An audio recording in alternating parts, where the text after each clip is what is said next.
Here hang the remnants of what used to be Morgan Road. The sign once hanging proud, carved letter by letter by a man who loved this road and his home.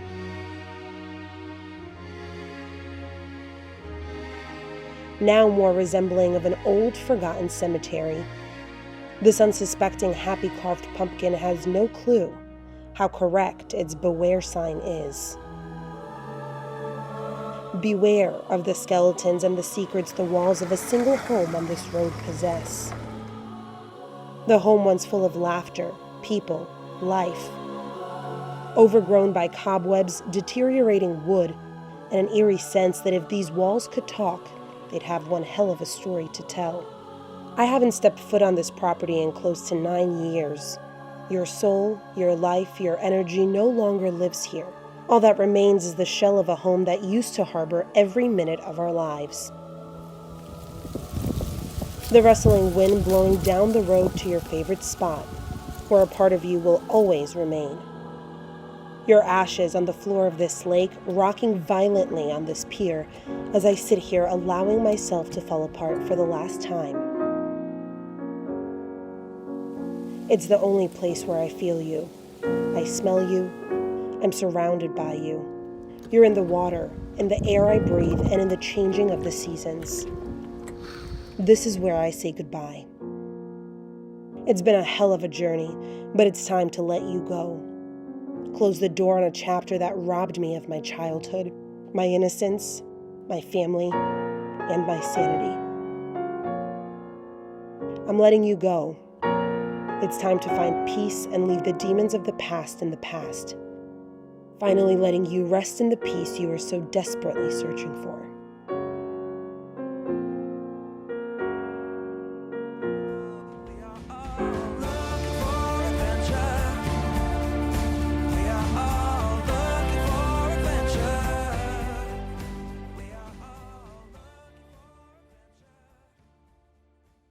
Hey everyone, thank you for joining us and thank you for listening. You are watching and listening, and that's okay. I am your host, Bartlomiej Bucki, and today we are joined with Kathleen Summerson.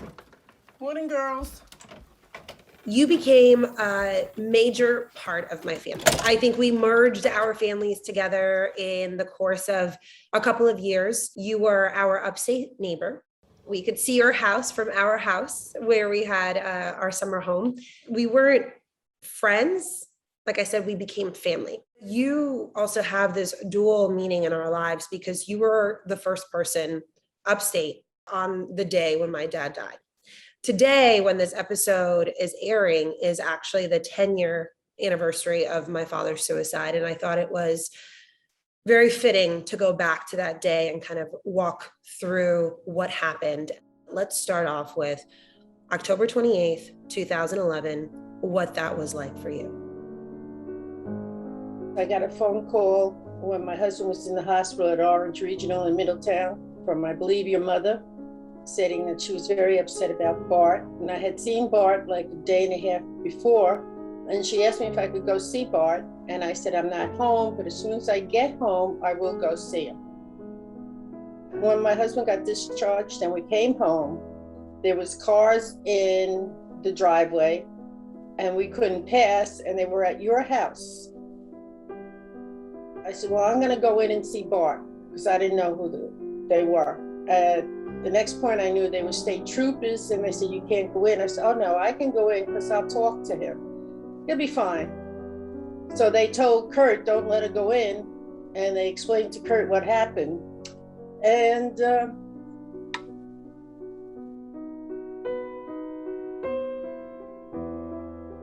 you were on your way up. So I tried to call you not to come with Oscar, your brother. Don't come. And you came anyway. And I says, I think Bart will be all right. Just call the ambulance. And they told Kurt, no, he will not. You insisted upon going in, and everybody advised you against it, including the state trooper, advised it strongly, but you, I believe, was a little stubborn. And you went in. And the next thing I know, you came down to the house, we talked, you had to go to the police station. and settle things, whatever it was that you had to do at the police station. It was very, very hard on you, extremely hard on you, because your birthday was a few days later. Mm-hmm. I think you were going to be 21. Yeah. Yeah. So let's go back to that for a moment. I don't want to interrupt you too much, but I did want to clarify a couple of things. When you had called me at the time to say not to come upstate, I was already in transit and we had already tried to get upstate. I remember waking up late that morning. The boyfriend that I was with at the time was going to come pick me up. He was going to drive me to work. He overslept. I couldn't get a hold of him. The whole day already was kind of, off track. By the time I got to work, my dad had sent a text message to my brother and to my mother. And before she checked her phone, my mom, my brother had forwarded me this message and said, look at what's happening. What do we do? And so I called police. As I'm on the phone with police started telling me that I need to get upstate because at this point, my dad was still alive. I believe in that same time was when my mom had called you to ask you to go into the house and see if you can kind of do a wellness check on him. We are still trying to figure out how to get our way upstate. I did not have a car at the time. My dad was the only driver.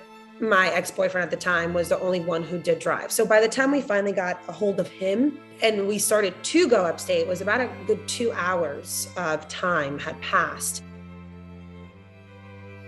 We were already on the way upstate when you had called me not to go up there. And I didn't know why. In the entire process, there was a back and forth between myself and police to go and we need you over here. We need you over here. You need to act as a hostage negotiator to get your dad out of the house. That was the plan, right? That I was going to go up there and I was going to be the hostage negotiator to get my dad out of the house. And then at some point, we had hit so much traffic, we couldn't get upstate in the time that we wanted to. We were already delayed. Everything, like I said, just kept stalling and stalling on us. The phone calls started to get less and less, right? And so I knew something was wrong. And I remember at that point, I stopped calling you and I stopped having that contact with you. I just called the police department and I said, the office numbers that I had, and I said, you guys haven't been calling. Is everything okay? How's everything up there? And they just said, come to the station. And in my head, that made no sense, right? So we're getting kind of both pictures here because you, who was on the ground, kind of seeing all of this, me who's en route to get to you and to this situation, is not understanding why they're telling me to go to the police station. In my head, I'm going, if I can't get him out with calling him or texting him, there's no reason for me to go to the station. I just need to go to the house. Right. I remember pulling up to the house and it was quiet. And I remember that enraged me because I just got off the phone with police a couple of minutes before that and made sure that they were still up there. And they said, yes, we are still up there. Like, we're actively on this scene and we're kind of still trying to figure out what to do here. And so I didn't suspect anything to be wrong at all. And then I saw the state troopers pull up from your house, kind of coming up the hill to our house. And then I saw you and Kurt coming right behind them. There's 3 people in the car, myself, my ex, and my brother. I told them both to stay in the car. I was the one who got the news. And the trooper said to me, I'm sorry to say, but your father's not here with us anymore. And I didn't understand that. Right? Like that did not register in my mind. And I said, that's fine. Like, so he went to the hospital. And he said, no. And I think that's when the realization kicked in. And I think that goes now, the next thought of this shock that goes through your system. I remember hearing Oscar scream. I remember my ex coming up to me to try to comfort me. I didn't know what was happening. And I was just like, I want to go into this house, right? Like, I want to see this. I want to know what you're saying to me is even real. I was not allowed in the house at the beginning, right? Just to clarify that. Like, we had to go down, like you said, to the police station, answer questions, and we were questioned by police. I don't think I could have done so much of this process without you. At the same time, I'm watching you fall apart. I'm watching Kurt fall apart. I'm watching everybody fall apart around me. Well, not to interrupt you, but it was very hard to watch you and your brother go through this. And it brought back many, many things. But I know the police tried to get in because they thought I had a key, but I wasn't home. Mm-hmm. But I know that when I seen you, I really didn't want you to go in. But you were a little stubborn. Yeah. Just a bit. So I did go into the house, right? I went in. My brother went in. My ex-boyfriend went in. And the three of us went in alone because this was after we had come back from the police station. Right. And I remember going into that room and the room was angry. And I think I didn't know that a room can do that. Like I didn't know that you could have this moment where an inanimate object like a room could have this feeling attached to it, this live presence. And that's what it had. It had this anger inside of it. And I remember, Kathleen, a couple of days later, I'd gone back upstate. And I had talked to you about that moment, that particular moment of walking into the room. And I said to you, Kathleen, is it normal? Did you feel that? That room was so angry.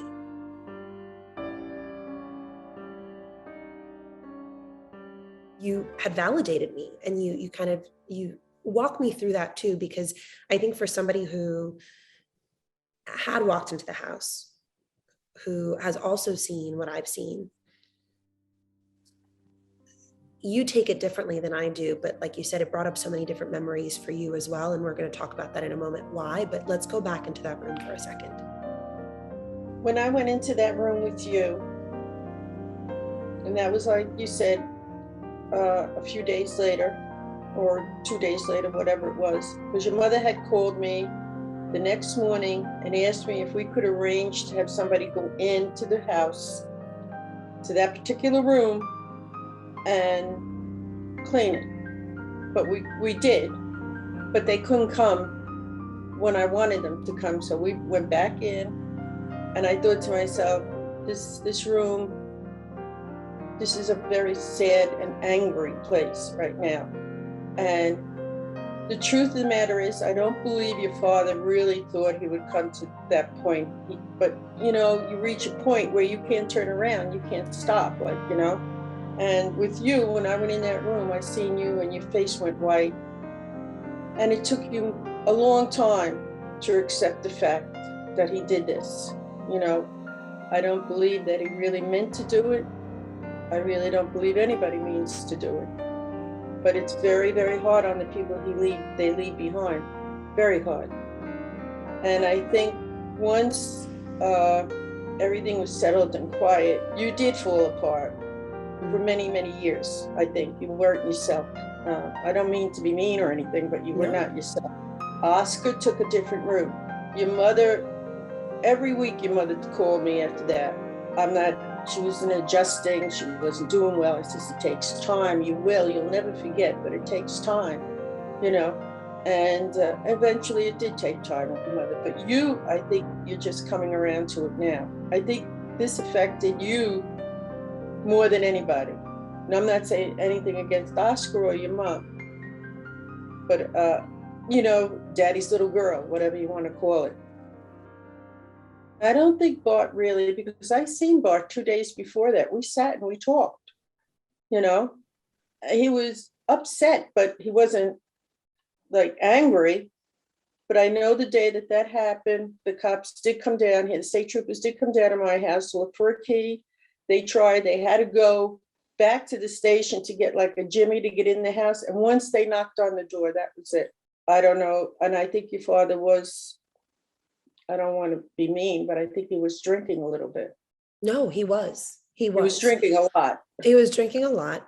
Alcohol is definitely involved in this process. The autopsy results have also revealed other things in his system. And so, you know, cigarettes, all of that were involved. And just to kind of, I guess, go back into that room for a moment. My father used a double barrel shotgun. I will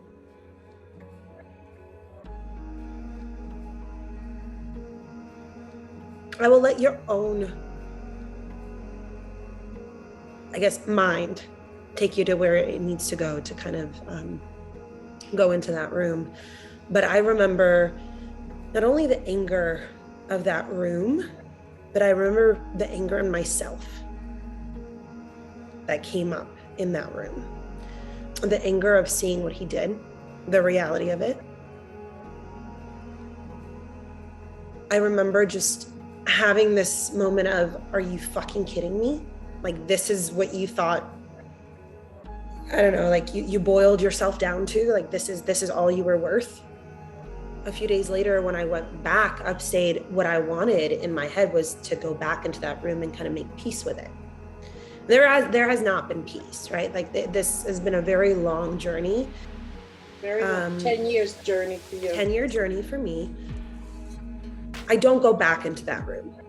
I very quickly realized within the first couple of months of my grief that I kept going back into that room, but that room never really gave me any kind of answers that I was looking for. I found answers in other ways. So this is the first time I'm going back into that room with you. And I think, there's a reason for that, because so often suicide victims who are left behind, we're left with so much other trauma that we don't realize, right? Like there's the trauma of the suicide itself, but then there is the trauma of either seeing the body, which I was lucky and fortunate enough not to see the body, even though I had asked to see the body. I almost physically assaulted the officer who would not let me see the body. I remember that. To see it. I know.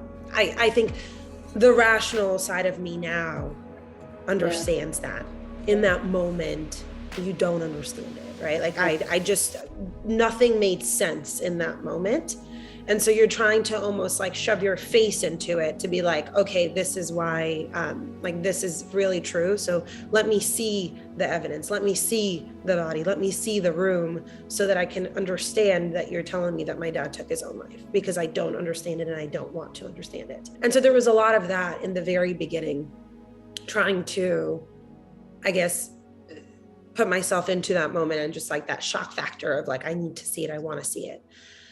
And I think, to some extent, I think you are right, Kathleen. Like I've had a very tumultuous journey to acceptance and to his suicide. And I think, I've had better years and I've had worse years.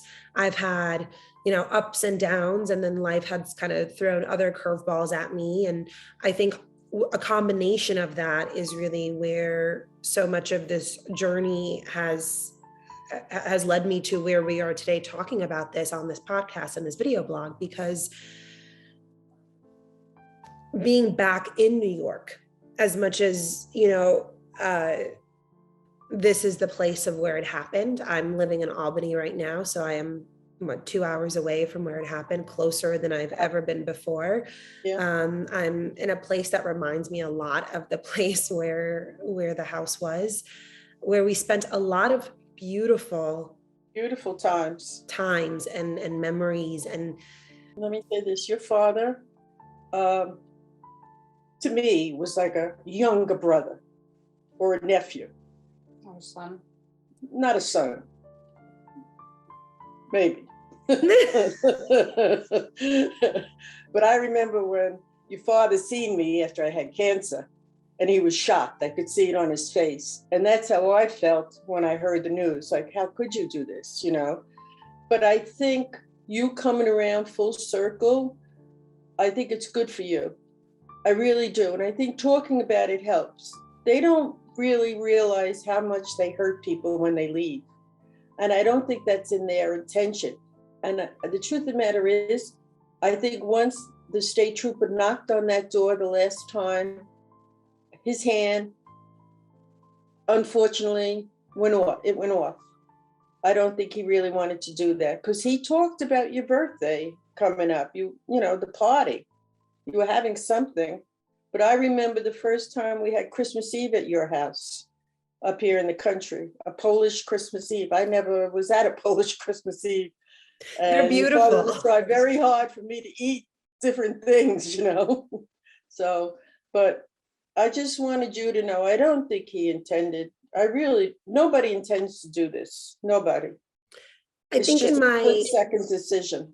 it is a split-second decision, Kathleen. I think what I threw myself in the first year after his suicide was the literature, right? Into what is suicide? Why? What are the warning signs? What did I miss? And then I read a lot of literature from suicide survivors, and not survivors like me who are victim, the family that survives, from the actual people who've tried to commit suicide. And I've, in the process of this last 10 years, have met a lot of people who have struggled with depression, have struggled with suicide and wanting to die. And one of the things that they say to me is that it is a split-second decision, right? That if only they had held out, and for the ones that survive, they do hold out, right? Like it's that moment of it passes, it goes away. It's just that 1 second.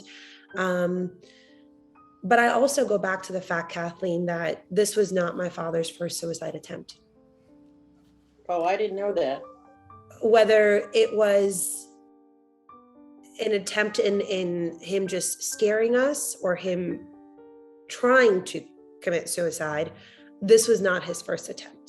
I read that too somewhere for a while after that, it was like, if somebody's talking about it, then they're likely not going to commit suicide. We heard that a lot when that message came through from my dad the day of his suicide, right? That was something that we had family and friends saying to us as we are literally dealing with this. They're like, oh, he's threatening. He's not really going to commit suicide. Well, the reality is he did fucking pull the trigger, right? Like that's it. He did. He committed suicide.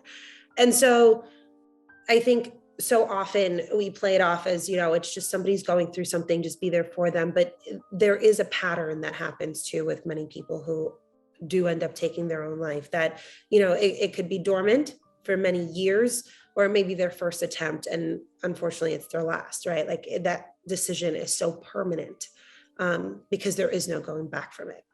Yeah, no, they don't leave you anything. They leave you empty for a while. And you're the only one that can bring yourself around. And you never forget.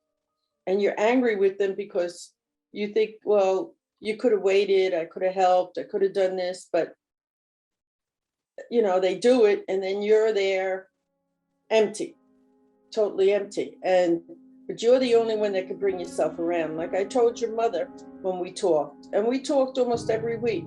I says, in time, you will forgive, and you will never forget, but you will forgive, and that's where you are now, I think. Maybe not, I don't know.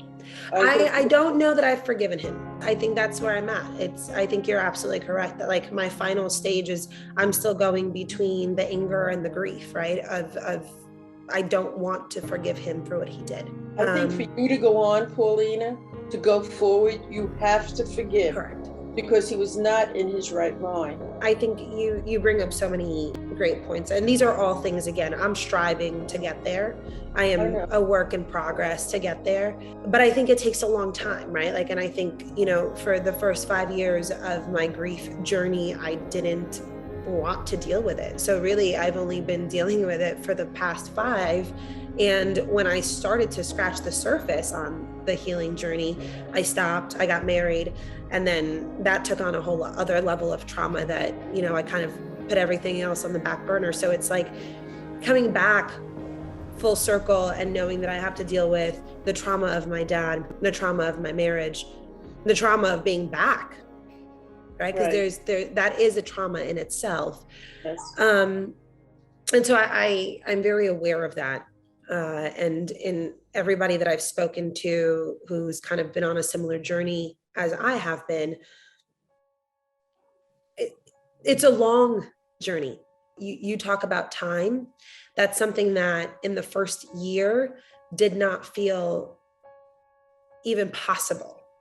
That time can heal all wounds. Like it was so raw in the beginning that I didn't think that there was ever a time that I would be able to smile, that there would ever be a time when I could even not think about it. And it's not just every thought that I wake, it's not the first thought that I wake up to or the last thought that I go to bed to. And it has, right? Time has healed that. It's no longer so saturated in me. And I've got other things that I have to work through now, but that's not the first part. It's very hard, Paulina, but I see a change in you since the last time I see you. Now, I haven't seen you in 2-3 years, but I see a change, like a calming effect. And like maybe, like you said, you're grasping for it. It takes a long, long time, especially for you. The others might have forgiven your father and moved on. But for you, it's taken a long time, too long, actually, too long. But you had other problems, and now you're looking at it more at ease, but it's not easy. It's not easy, Paulina. It's not easy. Come certain times, I look up at the house. I can still see your father. I can see your mother. I see you kids, and there's new people in the house. But I always say, well, I'm going up by Bart's house, So, I mean, you never get over that. And I truthfully don't think your father meant to do it. I don't care if he tried before or if he always said he was going to do suicide. I think he got shocked when the knock was on the door. I think that shocked him. I think we're going to agree to disagree on that one. All right. I think that, let me put it this way. I think that if he could take it back, I think he would. He would. Yes. But I think in that moment, he was very intentional in what he did. Those days that I seen him, he was very angry for whatever reason. He was extremely angry. Your father never smoked in the house. And when I went in the house, there was ashtrays full of smoke.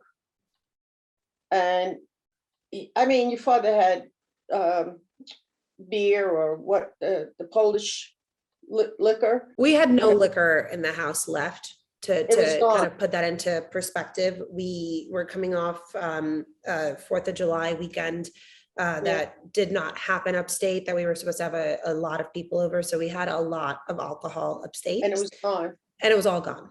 All gone. All gone. All gone.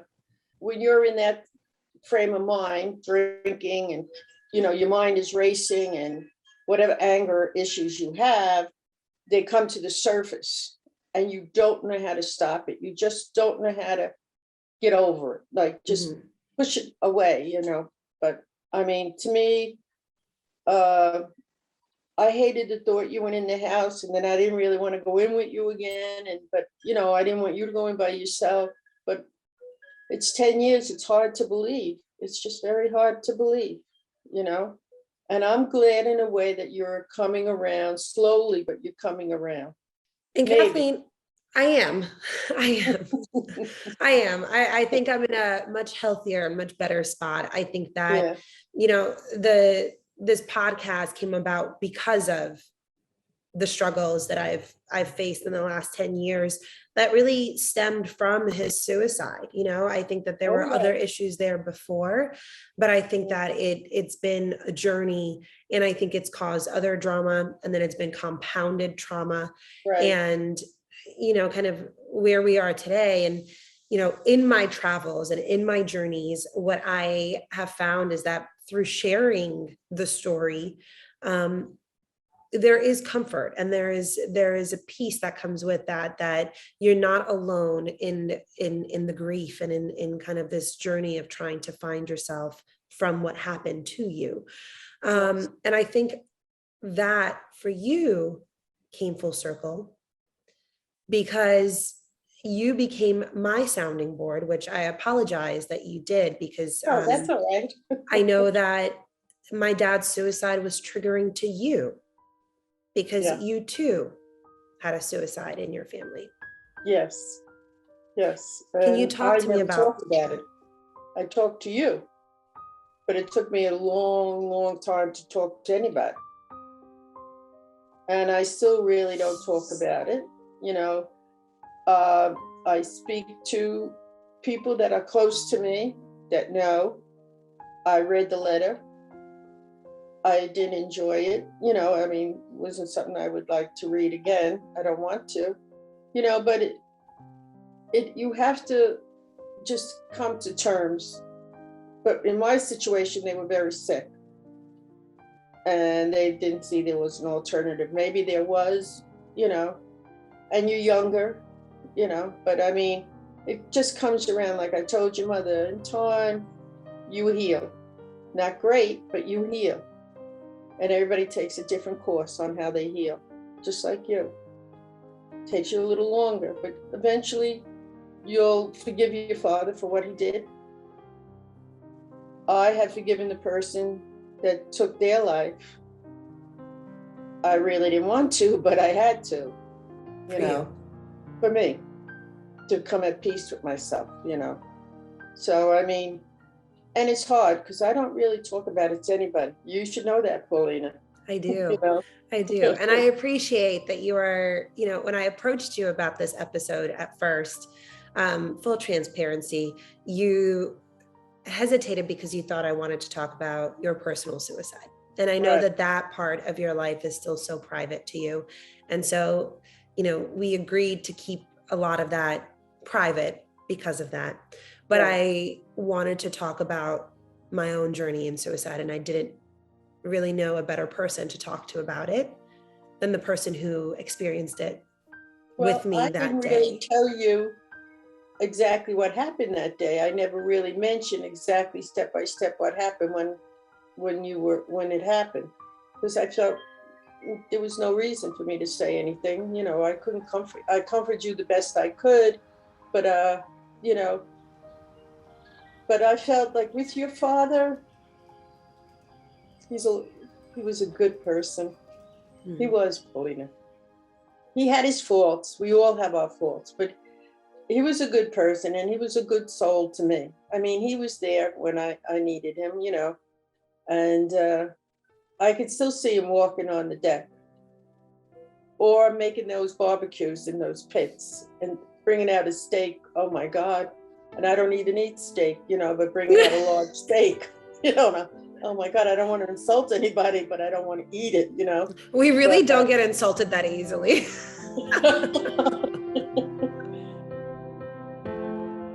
Having you, your mother, your brother, and your father was very sweet for me, very enjoyable. I mean, I miss your mom, I miss you. I miss Oscar because he always liked my special breads, but your father, he was a good person, Paulina. He really was. He had faults like everybody else. Listen, he had demons.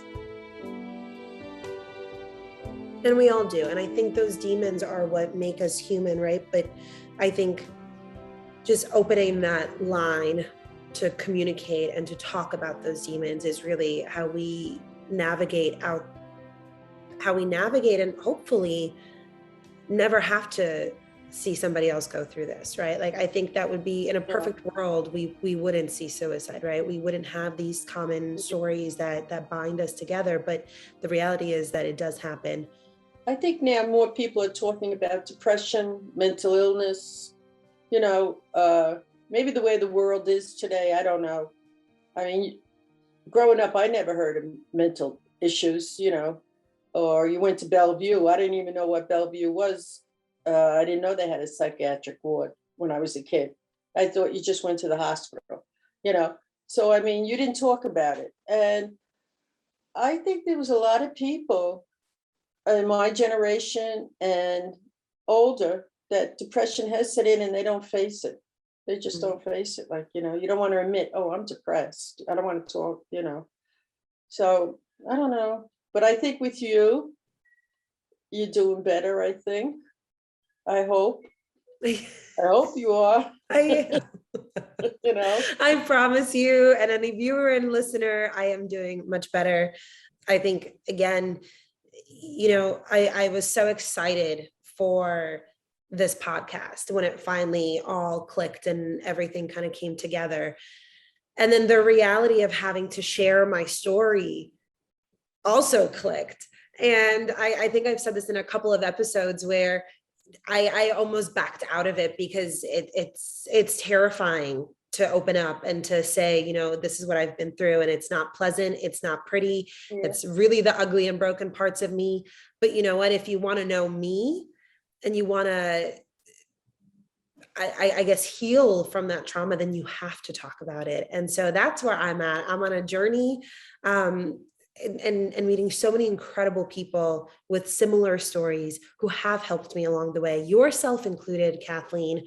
I want to go back really quickly to that moment that you were talking about, this generational age gap too, of kind of where you did not talk about it in your days. And now I think in the last 5 years, the topic of mental health has really ramped up.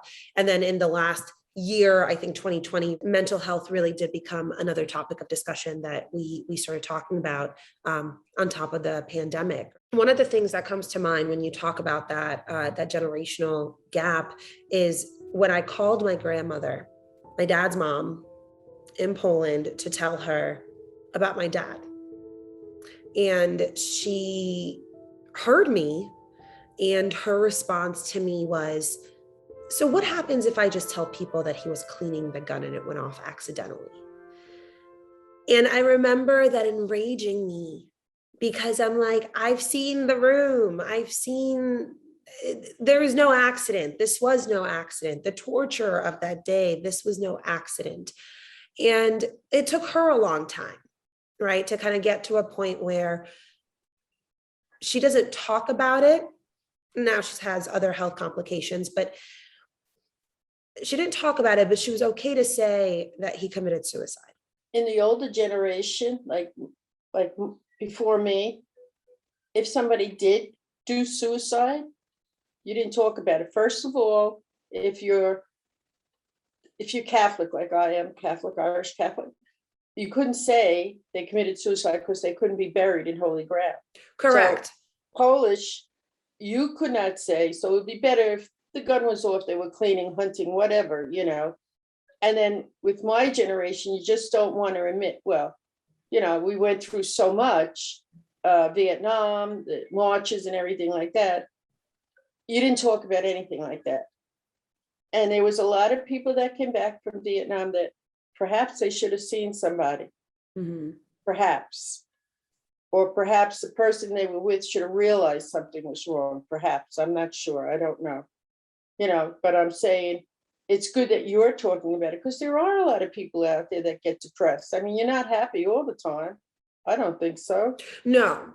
And so we talk about that too. Like, this podcast is really all encompassing, right, of all the different facets of mental health. It's, everything from depression to suicide, loss, grief, love, abuse, violence, to just your mental health and your being. One of the things that you just said that I wanted to clarify for anybody watching or listening is that, you said that perhaps the people that they were living with should have seen something.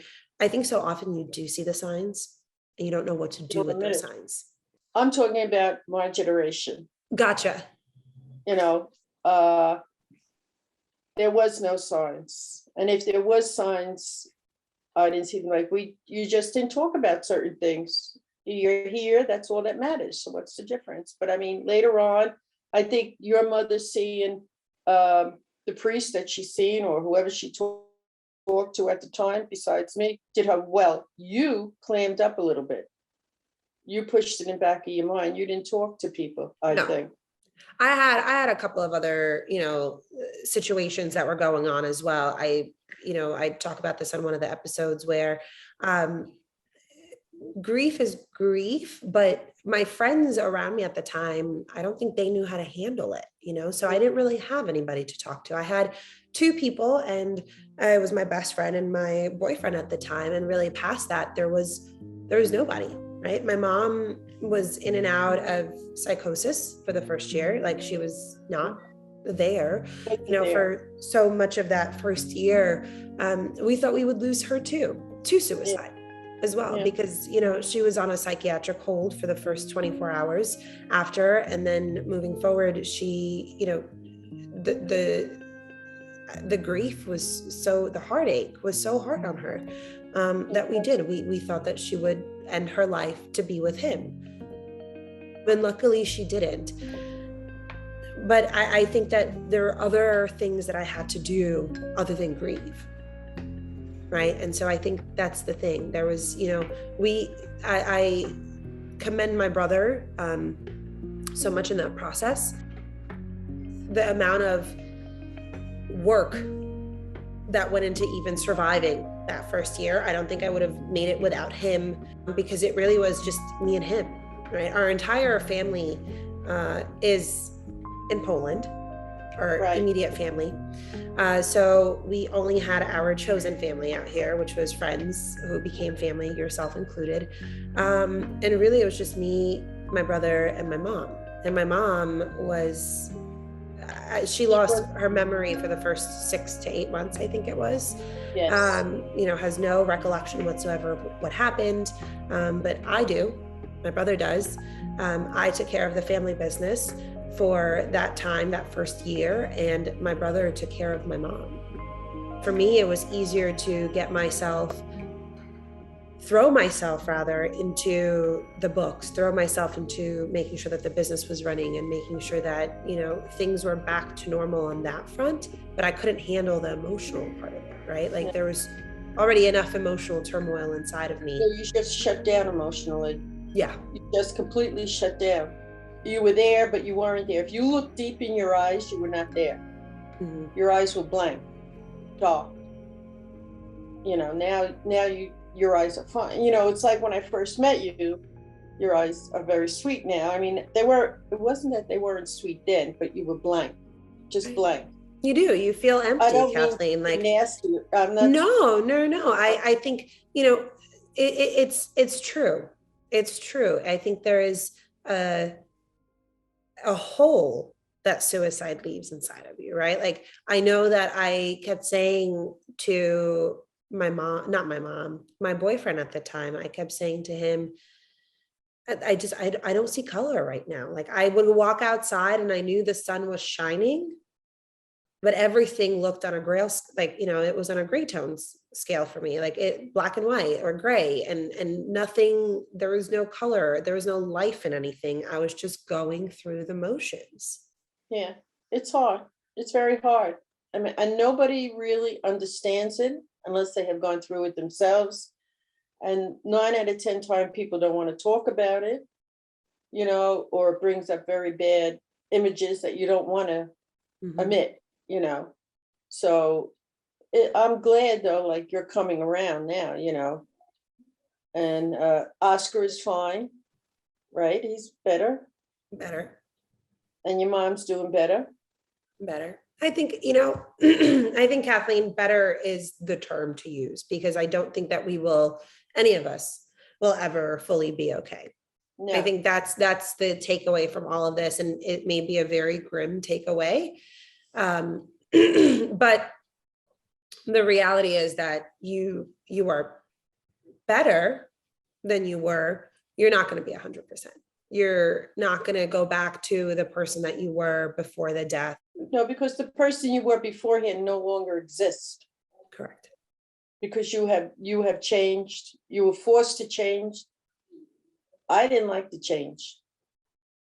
I really didn't like it, but I had to change, and people who knew me then and know me now, it's like two different people. Mm-hmm. But that's just the way it is. So you don't want to change, but you have to change. You must change, or else you don't survive. I think that goes back and it ties into the name of this episode in particular is My Dad Committed Suicide and That's Okay. Mm. I want to make sure that everybody understands it is not okay that my dad committed suicide. No, what had to be okay was my response to his suicide, right? Like I can't fix what he did. I can't bring him back. I can't. It's not your fault. Right. That's what all you of have those to realize. And it's not like you could save anybody. Mm-hmm. Like I always thought, well, maybe I could have, you can't. You can't. I'm sure somebody who's listening out there is going through the first year of grief in suicide specifically. And I have other episodes where I talk about grief and just the different ways that it appears, but suicide is tricky. I want to say that it's a different type of grief. I've had, friends that have died. I have had other people that have died, and somehow, and I've grieved them, right? I've lost and I've mourned them, but it was never as traumatic or as tragic as suicide is.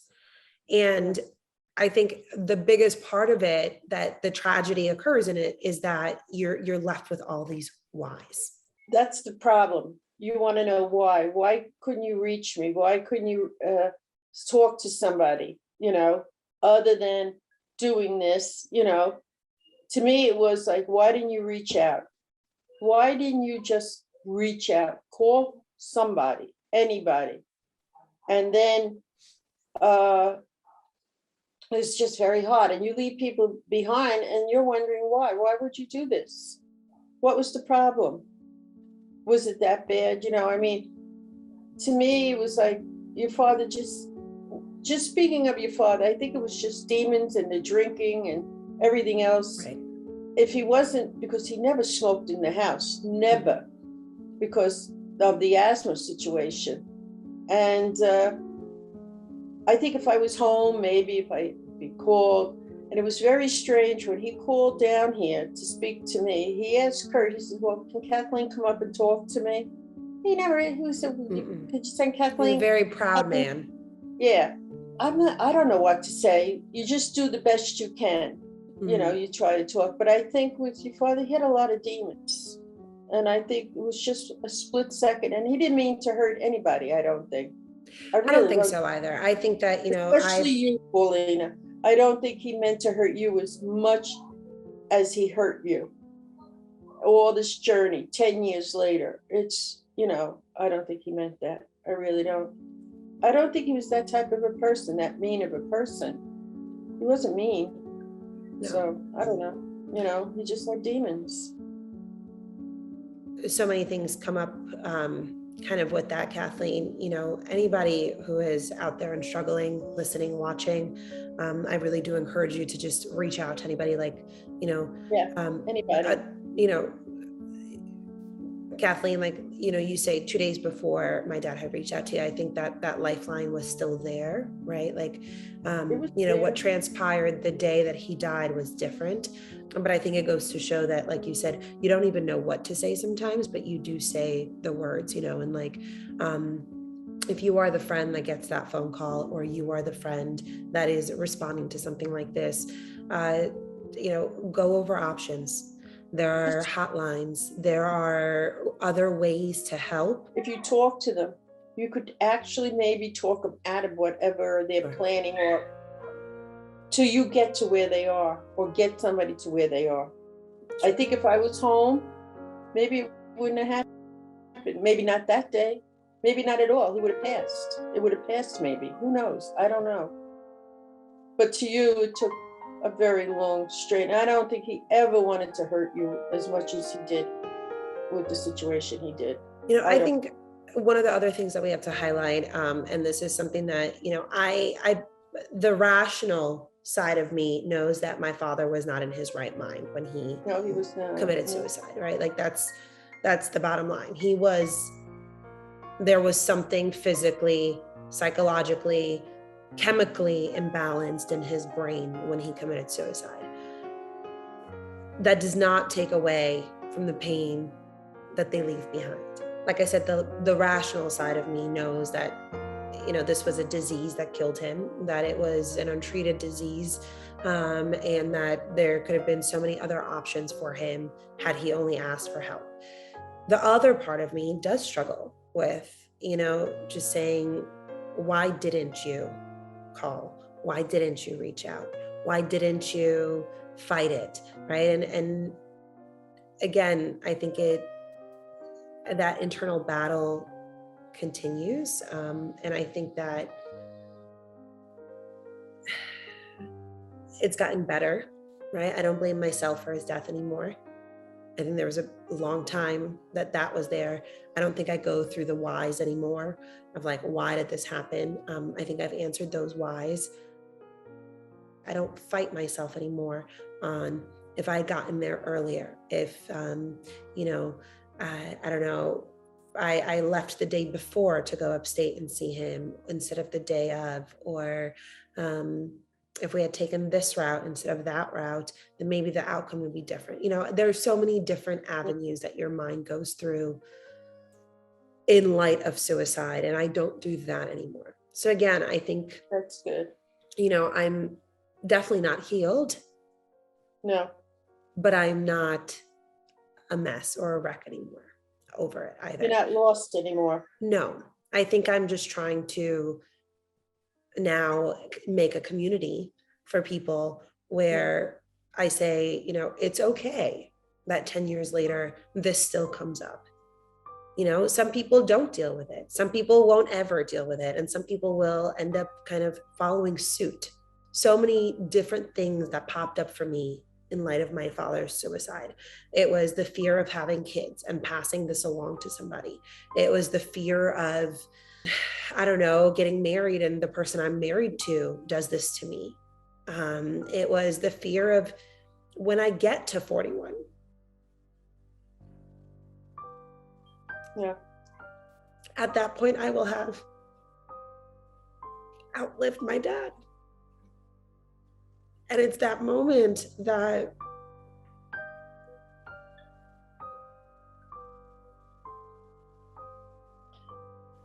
there's so many things you have to live with.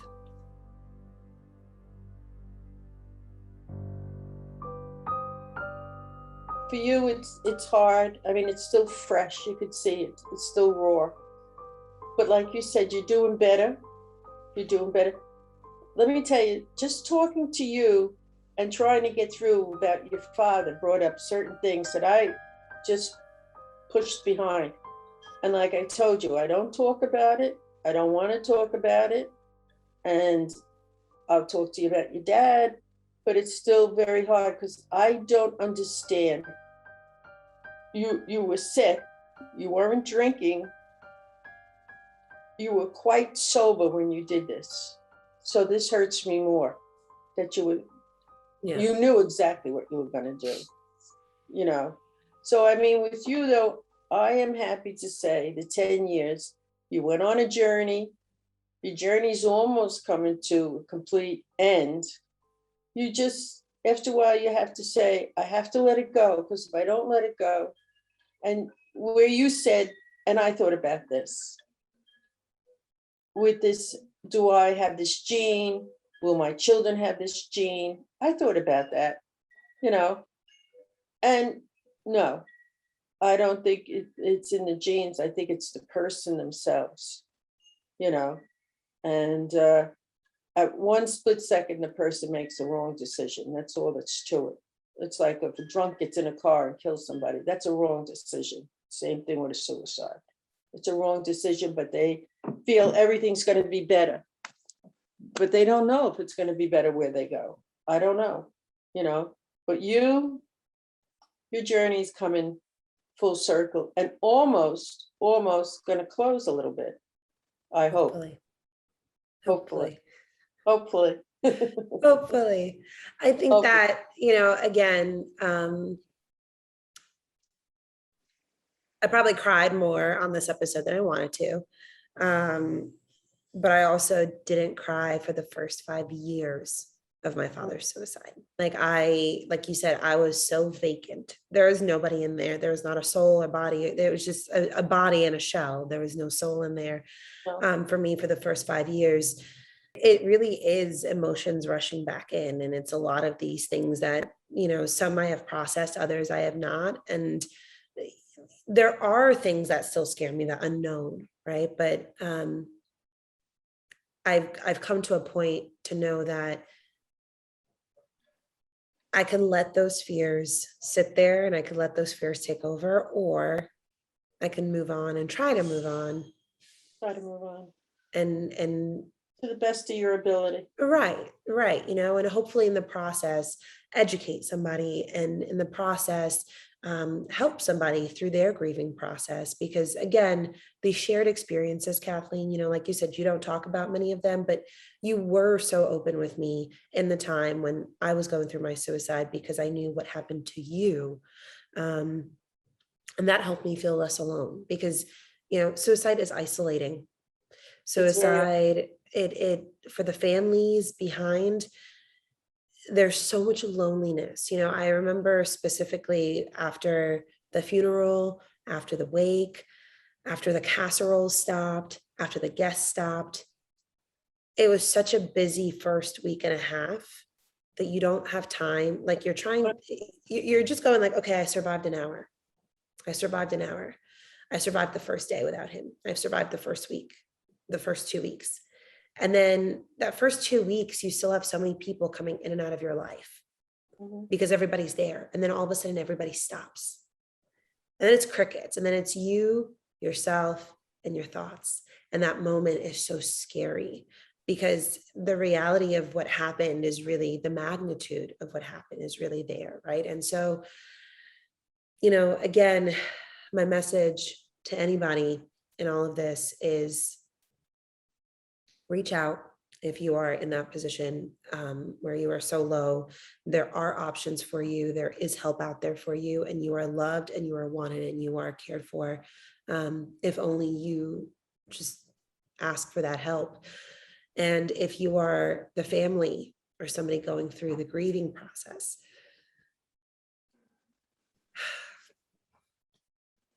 I know, but I want to say something to you. When you feel you want to cry, no matter what, you have to cry. yeah, Like there's certain things, certain dates, certain things that I see still makes me upset. And I cry, I don't cry a lot, or I'm not crying in public. Maybe I cry by myself, but it relieves some of the tension that I have, and I mean, I have a daughter who wishes to know certain things, and I just can't talk to her about certain things because to me they're private. They're my thoughts. They're my feelings. Just like you. But I think you have to cry, Paulina. and I've learned that, right? Like that was part of my journey and my process, that I had to own my tears. I had to own the grief and the raw emotion that came of it, which was the tears. I hate crying. Like I am the person who gets mad at somebody if they are crying for all the wrong reasons. Like my thing was like, is that really a reason you're going to cry? And if not, let me kick you and I'll give you a reason to cry. Right. Like that's really like, I don't like crying. I understand that. No, I don't like it, but here I am like a giant freaking mess and I'm crying and no. But you know what? That had to be okay. And I had to get over that anger that I had about crying more than anything, because it's so cathartic, and like, what I was trying to say earlier, and I couldn't even get it out, is that like, my heart is with you if you are going through this in that first year of grief and trying to navigate through suicide, because by God, I mean that the first year for any death is hard, but suicide, you just got all that added pressure of just like, was it me? Did I do something to this person? Did I cause this? And then like, did I miss something? And it doesn't, some people are great. And some people will know all the right words to say. And by God, some people should never open their mouth to try and comfort people. That's it. Yeah. Because we heard so many things on both sides, right? From both people who said the right thing and people who said the absolute worst thing in life. Just let that person talk, right? Like let that person vent, let that person cry, and just kind of be there with them, because just be there for them. Right. Word. They know you're there. Kathleen, I remember specifically, you would say time will heal this, and I knew it. And I believed you, right? I believed you because you'd been through it. Yeah. But I didn't hear it and I didn't understand it from anybody else. Well, to me, time does heal, but you never, like I told you earlier, you never, never, never forget. It's a terrible thing. It goes through your mind. You could be sitting looking at something and it pops into your mind. It's unfortunate that it pops in, but it pops in. But you do eventually, you understand where they are, you understand the pain they're going through, You don't know why they're going through it, but you understand it and you move along. You have to move along, or you might as well just be a shell and not be anything. You're not contributing anything to the world or to anybody. You have no feelings towards anybody. Unfortunately, that's the way I feel, that you don't show your feelings, you hide them very well, you know. And I can hide my feelings very well. Same. I can close down very easily. People have said, well, you're cold. Well, maybe I am, but I'm hiding whatever I want to hide and not let you see it. I only pick certain people to see certain things. And that's just the way I am. But you heal. You don't forget, you heal. You don't forget. You do heal. You know, you say, you know, you're in hiding. I think that for the 7 years of my career on TV, I mean, I couldn't have picked a better facade, right? Like, that's the thing. Yeah. As a reporter, you share in people's trauma. As an anchor, you don't get to do that. You are stone faced. You have to, you know, say the news, and it does not matter what you're reading. If what you're reading is triggering you, you still have to keep going and keep saying what you're saying. So I think, you know, I picked the perfect profession because it let me hide. It let me run from every, you know, for every time my contract ended to another state and I could start over. Nobody knew me. Nobody knew my story. And then here we are on this podcast, right? And on this video blog, and I'm like doing the exact opposite. I'm saying I'm no longer hiding. I'm no longer, the mask is off. This is me. This is raw. This is where we are. And I think, you know, that's what's been missing from this entire healing process has been the reality and the realness of it, that, you know, it's been so many years and I'm not okay. I haven't been okay. I play a good game, you know, I guess we can play poker together, but that's about it. Yeah. Well, I have to say this, that when this situation arose with me, I stepped away from certain people for 20, 25 years. And I stepped away from the people I truly, truly cared for because I didn't want to hear anything. And one person, my cousin, actually said, oh, we know you were in witness protection.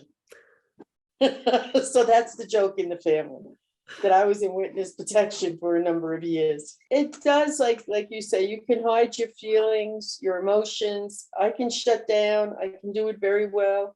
I can walk away from people who I really care for. I'm so happy that you're doing these broadcasts and you're helping other people. You might not realize, but you are helping other people. And if I helped you in the past, that makes me happy. You did. You were such an instrumental part of that healing. And I couldn't find the word for it before, but I think it was instrumental is what I was trying to go for. Oh my God.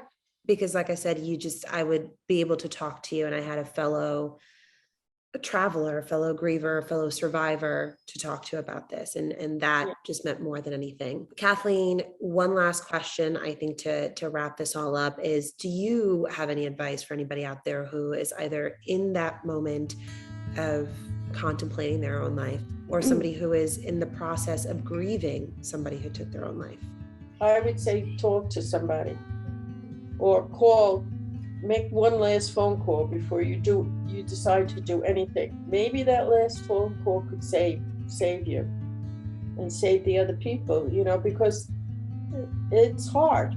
There are lifelines. You might not even know there's a lifeline, but there is a lifeline. And you just have to reach it, that's all. And think about it. Just take an hour or a half hour and think about it. That's what you really, because you lead back people that have no understanding why, and they go on for years wondering why, and it's not good, you know.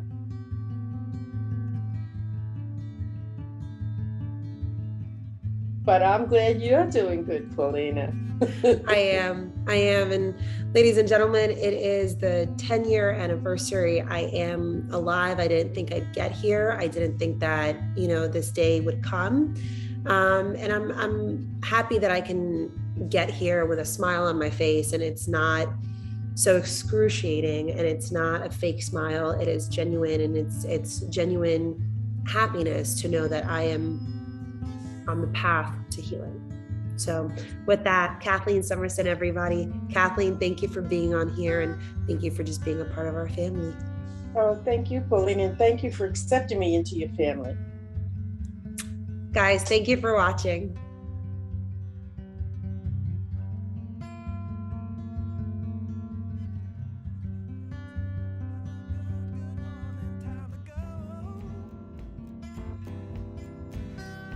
Got that smile upon my face, 'cause there's excitement in the chase, this I know.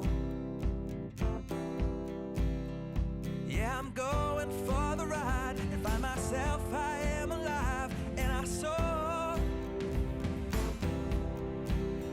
Still I run towards the wind and let the challenge draw me in, 'cause I want more.